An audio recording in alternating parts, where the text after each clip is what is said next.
হাতের ছোট আঙ্গুলিতে কুল হু আল্লাহ সূরা পাঠ করে ফু অথবা দম করলে কি হয় আপনি জানলে অবাক হয়ে যাবেন। ধৈর্যের সাথে ভিডিওটি দেখার অনুরোধ করছি।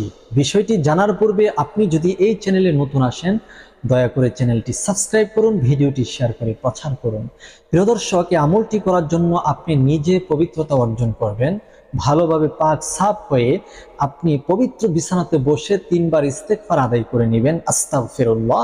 তারপর 3 বার দুরূদ শরীফ পাঠ করে নেবেন, সাল্লাল্লাহু আলাইহি ওয়াসাল্লাম। এরপর এই ছোট আঙ্গুলিটিকে আপনার সামনে এভাবে পেশ করে আপনি সূরাতুল ইখলাস কুল হু আল্লাহ সূরা পড়বেন। আউযু বিল্লাহি মিনাশ শাইতানির রাজীম, বিসমিল্লাহির রহমানির রহিম, কুল হু আল্লাহু আহাদ, আল্লাহুস সামাদ, লাম ইয়ালিদ ওয়া লাম ইউলাদ ওয়া লাম ইয়াকুল লাহু কুফুয়ান আহাদ। এরপরে যার উদ্দেশ্যে আমলটি করছেন তার নামটা স্মরণ করবেন, তার মায়ের নামটা উচ্চারণ করবেন এভাবে। এবং